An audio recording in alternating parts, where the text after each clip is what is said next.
what's going on guys? Arekkz here, welcome back to another video for Blue Protocol, and today I want to talk about crafting and gathering. In games like this, MMOs, things like that, then you typically expect there to be some sort of gathering and crafting component. It's kind of one of the things that you often like to do in between primary activities. When you're not questing, you can go out and gather, you can then use that to craft cool items. It's one of the things that I love about MMOs, and Blue Protocol has its own fair share of crafting, and there's some stuff to gather. So in this video, I want to quickly go over what we currently know. I also want to give a massive shout out again to the awesome guys over at Blue Protocol Database. They are doing a fantastic job compiling a ton of information about everything we've had so far. It has gone a little bit quiet, I guess, given the kind of current climate and whatnot, so we haven't had any additional live streams, so information is starting to slow down a little bit, but we are going to be getting the beta, assuming things are still on track, in April, so hopefully we get a chance to jump in then, and hopefully I can bring you guys some gameplay, but for the time being, let's talk about crafting. So the game itself has a crafting system. Weapons can be crafted at the slot machine, which you'll typically find in the big city.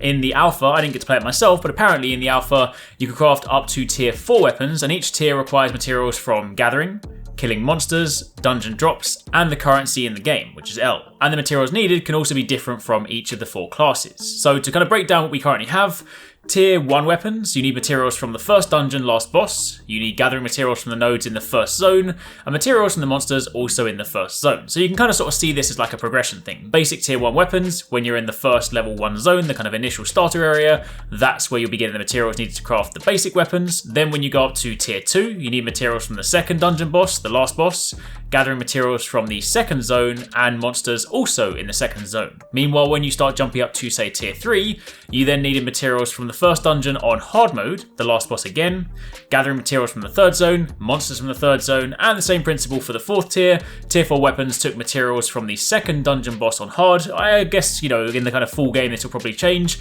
when there are more dungeons, but in an alpha where there's kind of limited area for you to explore, there's obviously, a chance to kind of go back in. But this is obviously going to be important because there'll be times where, this is where you're going to want to run dungeons on repeat, right? You're not just going to be running dungeons because you want to get drops, because they mentioned before, you typically instead get like materials from bosses, from things like that you can then use to craft things. We spoke in the Imagine video about how you can use them to craft different Imagine, and of course you can then use that for your weapons. So that's one of the reasons you'll be running dungeons back to back, because of course you're going to be farming these materials, you'll be farming the materials from the monsters in the zone, and you can then go and craft different weapons. We actually take a kind of quick look at the crafting screen here. Obviously not a great deal known at the moment, but you can of course see different types of weapons for you to craft, the list of materials, the cost it will kind of take to actually craft that, and you can then craft the weapon.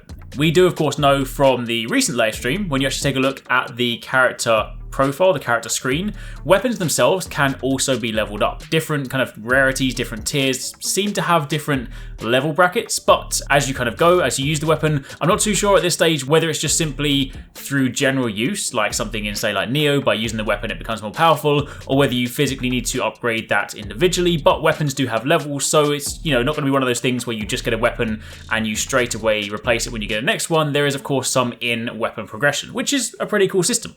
On the gathering front, this stuff is pretty standard. If you guys have done gathering or played MMOs before, you know the kind of thing. You're exploring the world, various different gathering nodes. As you go around, you'll see them. There'll be trees, plants, things in the water, things for you to gather from. Gathering falls into different categories. You have plants, you have geology, things like rocks, you have oceanography, which will of course be the stuff you do in the water, stuff like that, and then of course be other icons in different areas. Of course, when you actually start taking a look at the items you get, they do, as you would expect, from an MMO, from any kind of RPG, weapons and gear and items come in different rarities. You have common, uncommon, rare, epic, and legendary. So there's of course lots of cool stuff to pursue.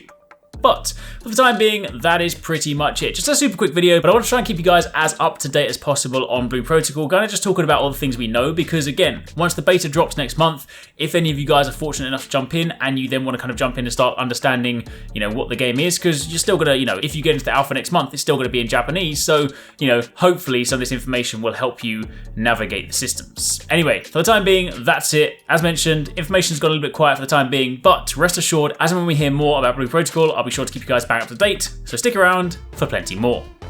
I really hope you guys enjoyed that video. Remember to hit that subscribe button and also click on the little bell icon to turn on notifications so you don't miss my next upload. Also, don't forget, you can check out 269 and Paradise Central streaming over on Twitch 6 days a week.